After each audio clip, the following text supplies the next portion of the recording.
Salvations qui ont secoué mardi matin l'aéroport international, suivi par l'explosion d'une bombe dans une rame de métro en centre-ville. Ces attaques coordonnées, dont l'une par un kamikaze, selon le parquet fédéral, ont paralysé la capitale belge et européenne. Le Premier ministre Charles Michel a évoqué un moment de tragédie pour la Belgique où un deuil national de 3 jours a été décrété.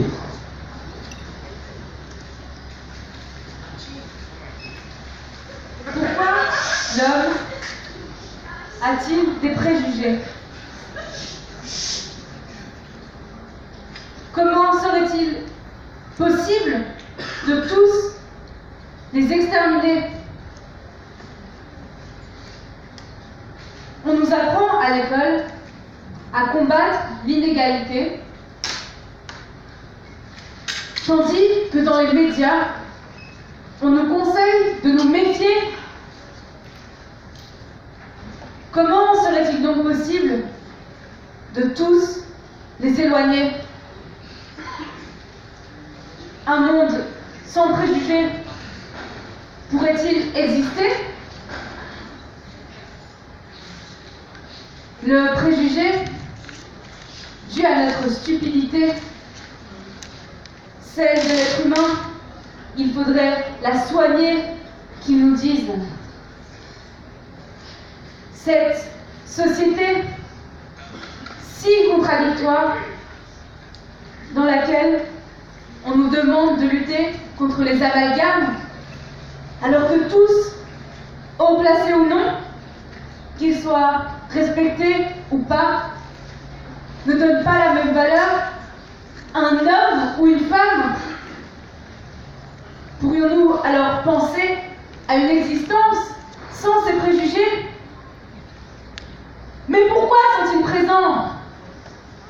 L'étaient-ils plus avant que maintenant? Pour parler du présent, c'est que tous, ils répandent la terreur, les gens. Mais cette pseudo-terreur, il faut l'éloigner par nos esprits, tenter de l'oublier, en être conscient, sans s'en méfier constamment, car c'est en remettant les comptes à zéro, en constatant que tous les humains sont égaux, en ne catégorisant pas les gens par couleur, comme une vulgaire boîte de marqueurs, nous nous devons de faire table rase, de communiquer, d'accueillir l'autre avec de belles phrases. Je vais me demander, pourquoi l'homme a-t-il des préjugés? Comment serait-il possible de tous les exterminer? Je n'ai pas de réponse précise. Je ne suis pas la voix de la raison. Mais en tenant compte de toutes ces bêtises que sont les préjugés, qu'on se le dise, je ne pourrais que finir con.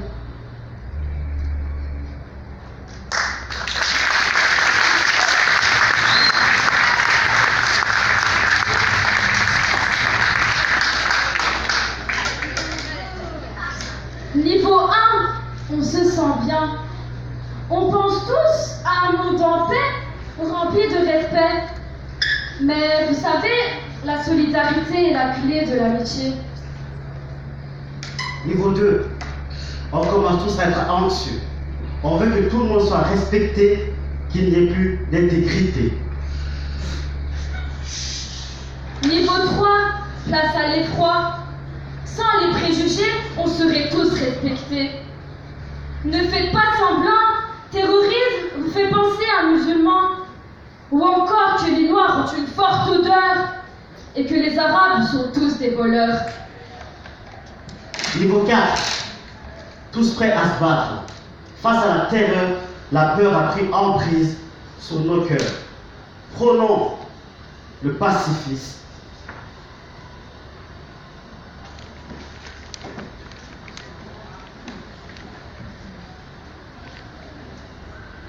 Les religions ne sont pas une honte. Assumons-nous, bordel. Chacun sa culture, chacun son histoire. Être différent n'est pas une faiblesse. Alors pourquoi sommes-nous en colère? Cette colère qui commence les guerres. Et la politique, on en parle? Tous ces gens qui, soi-disant, veulent faire un monde meilleur. Et l'extrême droite qui ferme les portes de demain. Alors je pose la question, pour nous, quel destin? La haine est une arme redoutable. Elle détruit tout sur son passage. Mais réfléchissons, putain. Il suffit d'un minimum de bon sens pour comprendre que le monde part en couille, tout ça parce que des gens n'acceptent pas les différences.